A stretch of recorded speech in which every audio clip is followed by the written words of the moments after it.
ونستعينه ونستغفره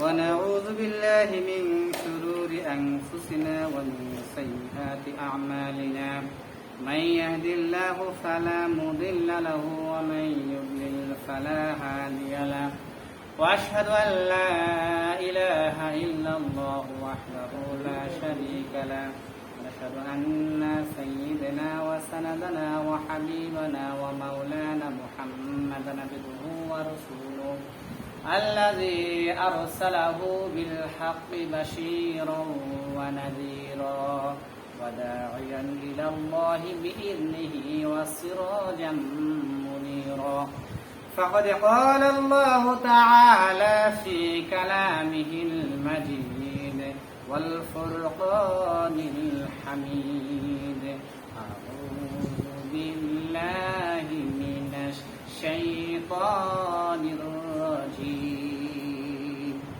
بسم الله الرحمن الرحيم لكم دينكم ولي دين صدق الله আলহামদুলিল্লাহ। আমরা আল্লাহ পাকের দরবারে লাখো কোটি শুকরিয়া আদায় করে নিই যে আল্লাহ রাব্বুল আলামিন আমাদেরকে পবিত্র জুমার দিনে একত্রিত হয়ে বসার এবং আল্লাহ পাকের কথা দ্বীনি কথা একটু শোনার এবং বলার তৌফিক দান করলেন। এজন্য আমরা সকলেই বলি আলহামদুলিল্লাহ। আল্লাহ রাব্বুল আলামিনের দরবারে লাখো কোটি শুকরিয়া যে পরিস্থিতি আমাদের দেশে এখন বর্তমানে চলতেছে, এক গৃহযুদ্ধের পর্যন্ত পরে এসে গেছে। আসলে আল্লাহ তাআলা বলছেন যে তোমরা পৃথিবীতে দাঙ্গা হাঙ্গামা করো না, ফিতনা ফিসাদ সৃষ্টি করো না।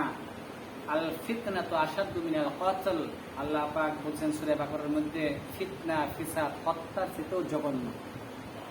যেরকম নাউযুবিল্লাহ কথাগুলি বুঝছেন, ফিতনা ফিসাদ সৃষ্টি করা, মারামারি সৃষ্টি করা, এগুলো কি হত্যার চেয়েও জঘন্য অপরাধ।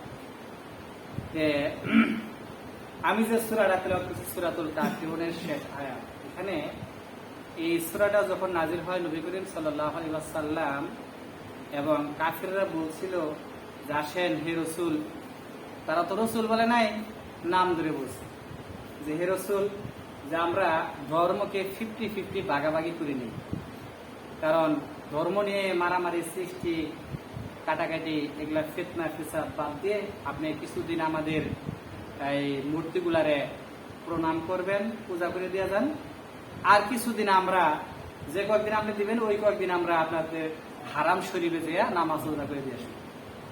এই প্রেক্ষাপটে আল্লাহ তাআলা বলছেন হে নবী আপনি বলুন ইয়া আইয়ুহাল কাফিরুন, হে কাফেররা, নবী আপনি বলুন হে কাফেররা, লা আ'বুদু মা তা'বুদু, তোমরা তার ইবাদত করো, আমরা তার ইবাদত করি। সর্বশেষ আল্লাহ রাসূল কি বলল, নবী আপনি বলুন লাকুম দীনুকুম ওয়ালিয়া দীন, তোমার ধর্ম তোমার থাক, তুমি ইবাদত করো তোমার ধর্মে, আর আমার ধর্ম আমার থাক। তাহলে এখানে তো ভাগাভাগি নেই, নাকি বলেন? ধর্মটা যার যার আনুগত্য করতে হবে, সে যে ধর্মই হোক সে তার আনুগত্য করে। কিন্তু একজনের ধর্মকে সে আরেকজনের ধর্মের লোকেরা প্রবৃত্তি করবে, এটা ইসলাম জায়েজ করে না। আমি সকল ধর্মগ্রন্থকেই সম্মান করি, ভালোবাসি, তোমার ধর্ম তুমি আর তোমরা পালন করো। 13 অক্টোবর দুর্গা পূজা যখন শুরু হলো 11টার সময়, আপনারা জানেন, অনেকেই জানেন, এখন আজকে থেকে নির্বন্ধ। তাহলে মূর্তির পায়ের ব্রাহ্মণ একটা মূর্তি আছে নাকি, হনুমান মার্কা একটা মূর্তি আছে না, আমি প্রবৃত্তি করতেছি না, মানে যেটা বাস্তবতা হনুমানের মতো একটা দেখতে চেহারা, সেই মূর্তির পায়ে যে পবিত্র কুরআনুল কারীম, যে পবিত্র কুরআনুল কারীম এই পায়ের উপরে দিল, সে কি মানুষের কাজ করছে? হ্যাঁ, মানুষের কাতারে সে পড়ে। হ্যাঁ, ছবি সহ আপনারা দেখছেন যে কুরআনুল কারীম হনুমানের পায়ে দিছে। আচ্ছা যাবো, তাহলে দেখুন যে আচ্ছা আপনি শুনেন, একটা পূজা মণ্ডপে ওইখানে আপনার ফোর্স আছে, তাই না? পাহারা দেওয়ার জন্য ফোর্স আছে, আনসার আছে, এমন কি তাদের ঠাকুরেরা আছে, ওই পূজা ছাইরা একটা সেকেন্ডের জন্য কোথাও যায় না। তাহলে কুমিল্লা নানুয়া দিঘির পাড়ের যে পূজা মণ্ডপে এই ঘটনাটা ঘটলো, ওইখানে কি আমি আর আপনি যেতেছি? আমি আর আপনি যে দিতে পারছি? হ্যাঁ, তাহলে দিল কাজ। আচ্ছা, যারা যায়, যারা পূজা করে হিসাবে তারাই পড়ে, তাই না? আচ্ছা, যাই হোক, তাহলে করলো। তাহলে এইটা পুলিশের ওসির সাথে সাথে গেছে, খবর পেয়েছে, মেসেজ জানাজানি হয়েছে, সাথে সাথে পুলিশের অফিসার তিনি আপনার কোরআন শরীফটা নিয়ে আসলো। ওই সময় যদি পূজার মণ্ডপটা যদি বন্ধের ঘোষণা দিয়ে আসতো, তাহলে কিন্তু এতগুলো পরিস্থিতি হইতো। আমরা তো জানি যে এরকম একটা পরিস্থিতি বা ধর্মীয় গ্রন্থের উপরে যদি এরকম আঘাতে আসে, তাহলে ওই উৎসবটা সরকারের দায়িত্ব থাকে যে আগে 24 ঘন্টা বা 72 ঘন্টার জন্য বন্ধ থাকবে, সমস্ত বাংলাদেশের এই উৎসবটা বন্ধ থাকবে। এই পরিস্থিতির নিয়ন্ত্রণে আসার পর তোমাদের ধর্ম আবার করবা, নাকি? এই ছিল, তা কিন্তু করছে, তা হয় না। দেখছেন, যে কোরআনুল কারীমের জন্য নবীরা রক্ত দিয়েছে, সাহাবীরা রক্ত দিয়েছে, আজ পর্যন্ত এখনো দিতেছে, এই পবিত্র কোরআনুল কারীম 200 কোটি মুসলমানের কলিজা, কেউ মেনে নিবে? যে সারা জীবন মদ পান করে মুসলমান, সেও মেনে নেবো না? মেনে নেবো গো?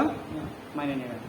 তাহলে দেখুন, শুধু তাই করলো না, এমনকি এই যে গত রাত্রে গেল কুমিল্লা আরেক মসজিদে, যাই হোক, এখানে একটু মারামারি হয়েছে, আমরা ভিডিওতে দেখলাম মারামারি হয়েছে। ওটা হওয়ার কথাই, হবে না এরকম না। যারা মারামারি করছে আমরা তাদেরকে নিন্দা জানাই, তোমরা এই কাজটা খারাপ করছো, এটা ভালো কাজ করো নাই। মারামারি করার জন্য তো আল্লাহ রাসূল বলে নাই, আল্লাহ তো মারামারি করার জন্য বলছেন না, প্রতিবাদ করার জন্য বলছে। প্রতিবাদটা হবে সুষ্ঠুভাবে। আচ্ছা দেখুন, তাহলে এই গত রাত্রিতে যে পবিত্র কোরআন ওই এই মসজিদে ঢুইকা তালা ভাঙ্গা কোরআন শরীফ ছিঁড়া, পাতাগুলি ছিঁড়া, ওইখানে যে তোমরা নোংরা পেশাব পায়খানা করলা, ওটা কি ঠিক করছো? নাউজুবিল্লাহ বলবেন না? আচ্ছা, এইখানে মুসলমানেরা যে মসজিদ ভেঙে এই কামটা করবো, দেখছেন, আল্লাহ জানে, তাই না? তাহলে দেখুন, মুসলমানেরা প্রতিবাদ করছে, 27 জন গুলি করে মারলো, এটা কি ঠিক হইল? বলেন, আপনারাই বলেন। আমি বিপক্ষে বলতেছি না, এটা ঠিক হয় না। ঠিক আছে কি? ঠিক হয় না। এখন তোমরা ঘোষণা দিতে পারতা, যারা প্রতিনিধি আছো, যে তোমরা মনের দুঃখে আন্দোলন করতেছো, করো, কিন্তু কোনো বিশৃঙ্খলা যেন না হয়, এটা স্বাভাবিক নিয়ন্ত্রণের জন্য আমরা চেষ্টা করতেছি। তা না করে উস্কানিমূলক কথা, বিভিন্ন রকমের কথা আপনারা দেখতেছেন, এখন তো নির্বন্ধ দেখতে পাচ্ছেন। তাহলে দেখুন, তাহলে একটা কথা বোঝার চেষ্টা করুন যে 90% মুসলমানের দেশে মুসলমানের কি মেনে নিবে না। এই হিন্দু মানুষগুলি, এরা আমার ভাই, এই মানুষগুলি ইন্ডিয়াতে মুসলমানদেরকে কি না নির্যাতন করতেছে। গত সপ্তাহে ওই আসামে যে মুসলমানদেরকে তাড়াইয়া দেয়া, বাড়িঘর জ্বালাইয়া পুড়ে দেয়া, সেখানে শিব মন্দির বানাইতেছে। আমরা কি আজ পর্যন্ত এরকম করছি যে একটা মন্দির ভাঙ্গিয়া মসজিদ করিনি? কেন করি নাই? আমরা আল্লাহ তাআলাকে ভালোবাসি। আল্লাহ পাক এগুলা নিষেধ করছে যে কারো দেবতাকে গালি দিবা না, কারো মন্দির ভাঙবা না। সুবহানাল্লাহ কবেন না? এই পবিত্র কোরআনের কথা, আমার কথা না। ওরা দেবতার পূজা করতে করতে তোমাদের গালি দিবে, এবং কি আল্লাহ এবং রসুলের গালি দিবে। আল্লাহ এটাই চায়, কিন্তু কি আমাদের দিন দেখাবে। কিন্তু যারা এই কাজটি করতেছ, আমি তোমাদেরকে কঠিন ভাবে নিষেধ করতেছি যে এই কাজগুলো তোমরা করো না, কারণ তোমরা তো আল্লাহ তাআলার বান্দা। আমরা কঠিন দীক্ষা জানাই, প্রতিবাদ জানাই যে এই কাজগুলি তোমরা এই সাম্প্রদায়িক সম্পৃক্ত দেশের ভিতরে তোমরা এই কাজগুলি করো না। বাংলাদেশে গৃহযুদ্ধ বাজাই দিতেছেন, এর একটা সিস্টেম, এটা কি ঠিক হচ্ছে? আল্লাহ তো বলছেন আল ফিতনা তো আসাদু মিনাল কতল, ফিতনা হিসাব হত্যার সাথেও জঘন্য অপরাধ, জঘন্য নাউযুবিল্লাহ। দেখছেন, এটা কি ঠিক? ঠিক না। তাহলে দেখেন, মুসলমানদের বুকে কেন গুলি করলা? মুসলমানদের বুকে কেন গুলি করলা? তাহলে কি তোমরা কি বুঝাইতেছ? মুসলমানের ধর্মগ্রন্থে আঘাত করলা, মুসলমানের কলিজা আঘাত করবা, কেউ প্রতিবাদ করলে তার উপরে গুলি করলা। এটা কি আসলে ইনসাফের কথা বলো? ইনসাফের কথা। এজন্য বলি যে তোমরা তোমাদের ধর্মের মধ্যে থাকো, আমরা আমাদের ধর্মের ভিতরে থাকি। কিন্তু ধর্মের ভিতরে তা আঘাত নাই। আজ পর্যন্ত তো আমরা তো বাইবেলে আগুন দিইনি, না দিছেন? বেদে আগুন দিচ্ছেন, বেদ নিয়ে কি পারাইছেন, পায়খানা করছেন, কিন্তু তারা তো করতেছে। এই এতগুলি মুসলমানের দেশে এতগুলি মাত্র কয়েকটা হাতে গোনা মানুষ বেগুন ভর্তা করলেও তো পাওয়া যাবো না। পাওয়া যাবো? পাওয়া যাবো? পাওয়া যাবো। তাহলে আমরা তো এরকম অসাম্প্রদায়িক লোক না। এই জন্য বলি, সকলের প্রতি আহ্বান যে তোমরা যারা মিছিল করতেছ, শান্তিপূর্ণ মিছিল করে, বিশৃঙ্খলা বানায় না। দেশের ভিতরে সাম্প্রদায়িক দাঙ্গা হামা এটা তোমরা করো না। আল্লাহ যেন তোমাদেরকে মাফ করে দেয়। সকলে বলে আমিন। এই জন্য আল্লাহ তাআলা বলতেছেন যে আমি ইমানের স্পষ্ট শিক্ষার উপরে আলোচনা করেছিলাম, শেষ হয় নাই। আজকে আলোচনা হবে রাসূল পাক সাল্লাল্লাহু আলাইহি ওয়াসাল্লামের হিজরতের ঘটনার কিছু অংশ, যেহেতু সময় কম চলে গেছে। হিজরত রাতে রাসূল পাক সাল্লাল্লাহু আলাইহি ওয়াসাল্লামকে জিবরাইল আলাইহিস সালাম ঘুমের ভিতরে সালাম দিয়ে বলেন, আসসালামু আলাইকা ইয়া রাসূলুল্লাহ, হে আল্লাহর নবী, হে আল্লাহর পয়গম্বর, আপনি তাড়াতাড়ি ওঠেন। কাফেররা ঘিরে ধরেছে আপনার তাঁবুর চতুর্দিকে, আপনার ঘরের চতুর্দিকে তাঁবু ঘিরে রেখেছে। তীর তরবারি ধনুক নিয়ে তারা এসেছিল, অনেক সংখ্যায় লোক এসেছে। সকাল হলে আপনাকে মেরে ফেলে দিবে, তাড়াতাড়ি ওঠেন, মদিনার দিকে চলে যান। সুবহানাল্লাহ বলেন। এমন সময় রাসূল পাক সাল্লাল্লাহু আলাইহি ওয়াসাল্লাম তিনি জাগ্রত হওয়ার পর আলীকে বলল, আলী রে, তাড়াতাড়ি ওঠো, আর তুমি লেখার জন্য পত্র আনো, সঙ্গে সঙ্গে লিখে ফেল। কেমন দয়ার নবী! এই নবীকে 13 সালে গালি দিল, 15 সালে গালি দিল, 21 সালের অক্টোবরের 13 তারিখে এই নবীজি আল্লাহ পাকের এই কালামকে তারা পরবর্তী করলো, গালাগালি করলো। এমন মায়ার নবী তিনি কখনো আজ পর্যন্ত কোনো মানুষকে গালাগালি করেন নাই, কষ্ট দেন নাই।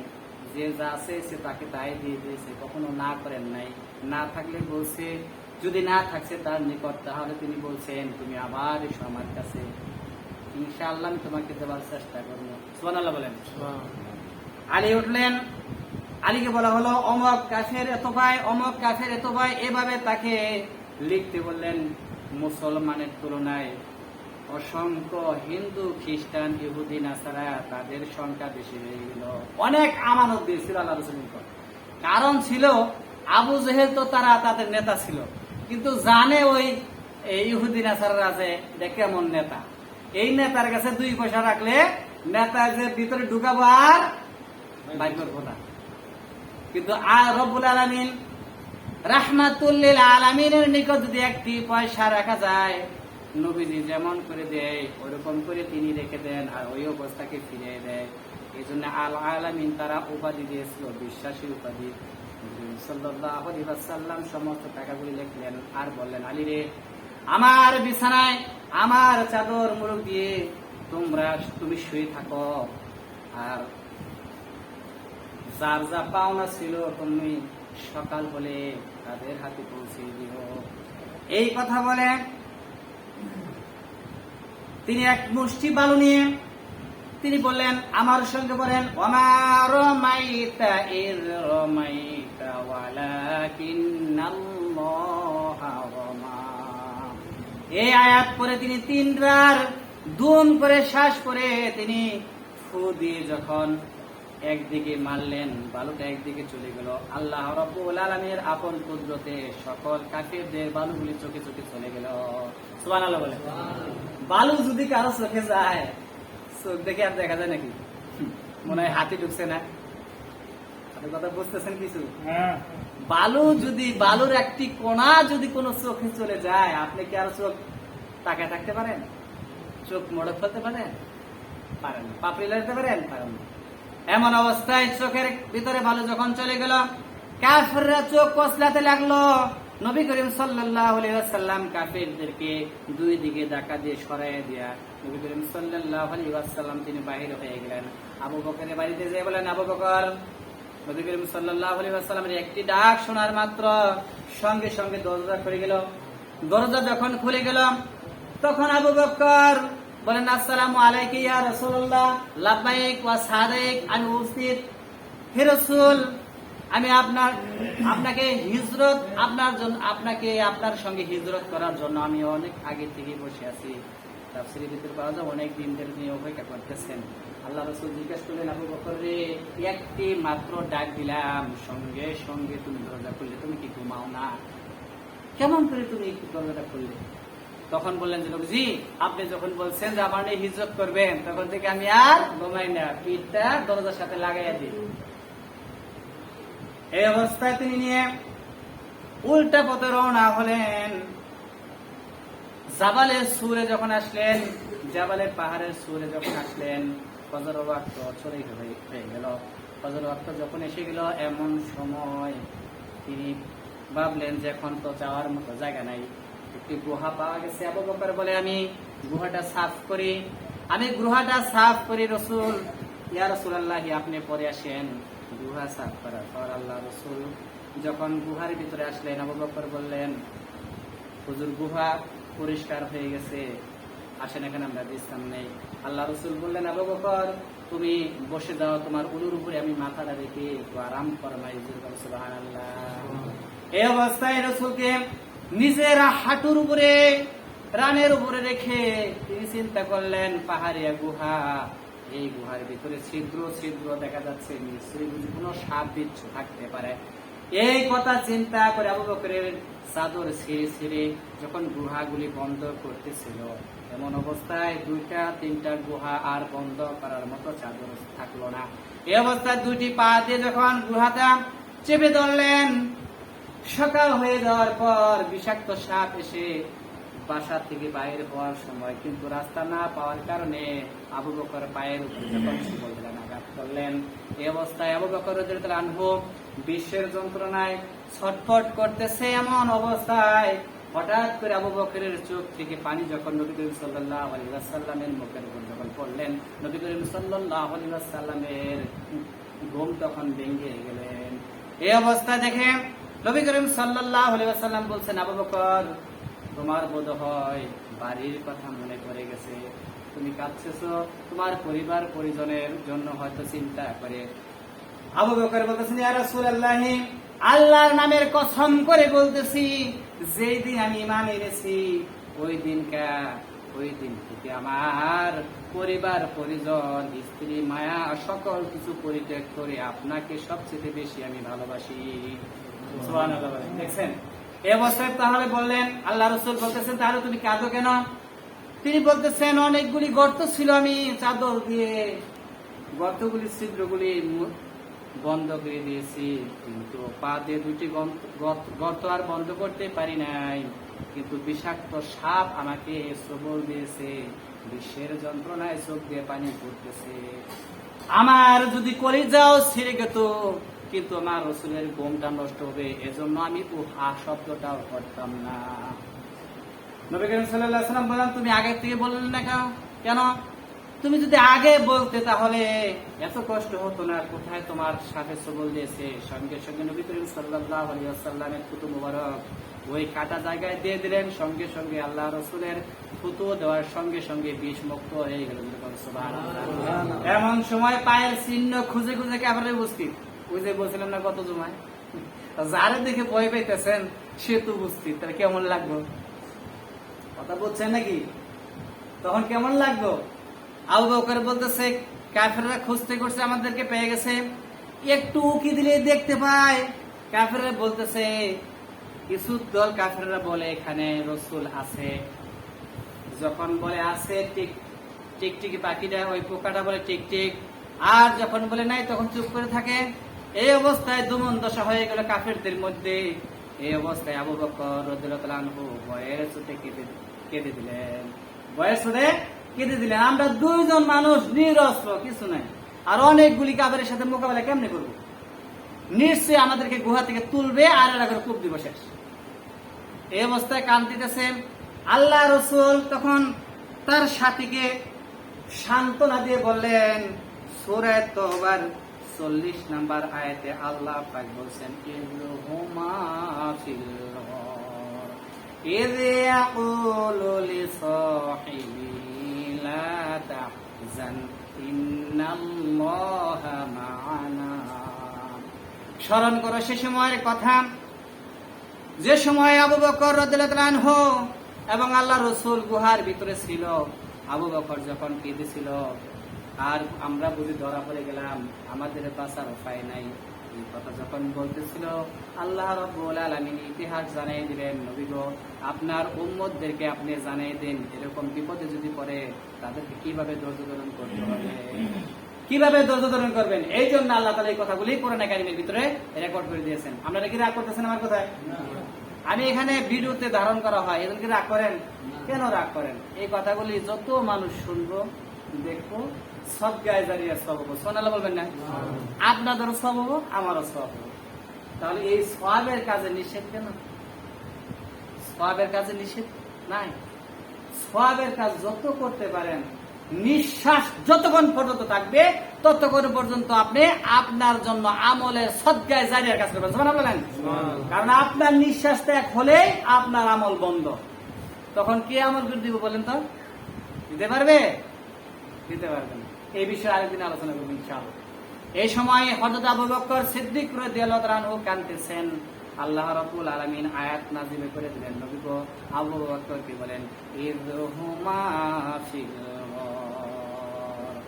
স্মরণ করো সে সময়ের কথা যখন তারা দুজন সাথী একে অপরকে বলতেছিল, আমরা বুঝি ধরা পড়ে গেলাম, আমরা বুঝি এখন ধরা পড়ে গেলাম, একটু মাত্র উকি দিলে ধরা পড়ে যাই, একটু উকি দিলে দেখতে পাই, এরকম অবস্থা।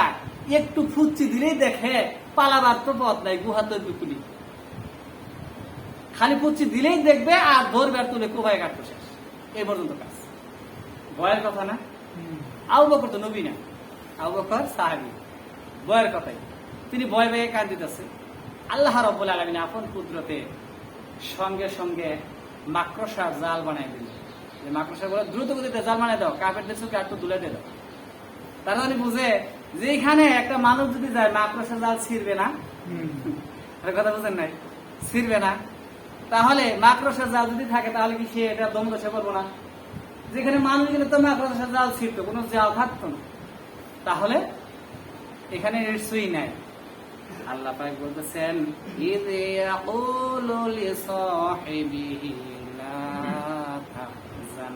আল্লাহ রাসূল বলছে ইয ইয়াকুলু লিসাহিবি, তার সাথীকে বললো, মানে বন্ধুকে বললো, আবু বকর ভয় পাইও না, দুশ্চিন্তা করো না। তুমি দুশ্চিন্তা করতেছো কেন? এত চিন্তা থাকার কথা না, এত তো চিন্তা হওয়ার কথা না। লা তাহজান, কোনো ভয় নাই, ইন্নাল্লাহা মা'ানা, নিশ্চয়ই আল্লাহ রাব্বুল আলামিন আমাদের সঙ্গে আছে। সুবহানাল্লাহ বলেন না? দেখছেন এই বিপদ থেকে বাঁচাই দিল না? কাফেররা চলে গেল, আল্লাহ রাসূল উঠে আবার মদিনা থেকে হিজরত শুরু করলেন। এই জন্য আল্লাহ রাব্বুল আলামিন পরবর্তীতে জানিয়ে দিয়েছেন ফাআনজালাল্লাহু সাকিনাতাহু আলাইহি ওয়া আইয়াদাহু বিজুনুদিন লাম তারাওহা। হে রাসূল, আপনাকে এমন সৈন্য দিয়ে সাহায্য করব আমি। আসিলেন দুইজন, কয়জন? কয়জন আসলেন মক্কা থেকে মদিনায়? দুইজন আসলো। মক্কা থেকে মদিনায় আসলো দুইজন। দুইজন মাত্র সঙ্গী সাথী হয়ে মদিনায় আসার পর মদিনার লোকেরা তাকে আহলাদ সালাম বললেন, স্বাগত দিলেন, মেনে নিলেন। মসজিদে নববী শুরু করলেন। সেখানে হলো বিচারপতি। মসজিদটা কি? সংসদ ভবন। সুবহানাল্লাহ বলেন না? মসজিদটা কি? সংসদ ভবন। বুঝে নেন, হাদিস থেকে বুঝে নেন। রাসূল পাক সাল্লাল্লাহু আলাইহি সাল্লাম এই মসজিদ থেকে বিচার কার্যকর করত, মৃত্যুদণ্ড দিত, বন্দী করত, যুদ্ধ করত। সাহাবীদের কে কি অবস্থায় আছে, কি হালতে চলতেছে, কে খায় নাই, কে খেয়েছে, কে কষ্টে আছে, মসজিদ থেকে কথাগুলি শুরু হইত। আজকে দেখি অনেকে মসজিদের ভিতরে থাকে, দুনিয়াবি কথা বলা নিষেধ। কি বলেন আপনি? এই হাদিস কই নিবেন আপনি? মসজিদের ভিতরে তো সমস্ত কথা কার্যকর হতো মসজিদের মেম্বার থেকে। রসুলের সংসদ ছিল, বঙ্গভবন ছিল মসজিদ। সেই মসজিদ থেকেই তো সবকিছু করতো না, আলাদা আরো ঘর ছিল। দেখেন সেই মসজিদের উপরে এখন আছে। তাহলে এরকম কেন? ইসলামে তো এরকম নাই। এটা আমরা পার্থক্য করছি কেন? আমরা নিজেরই করছি। এগুলা যেগুলা ভিত্তি নাই সেগুলা থাকবে না।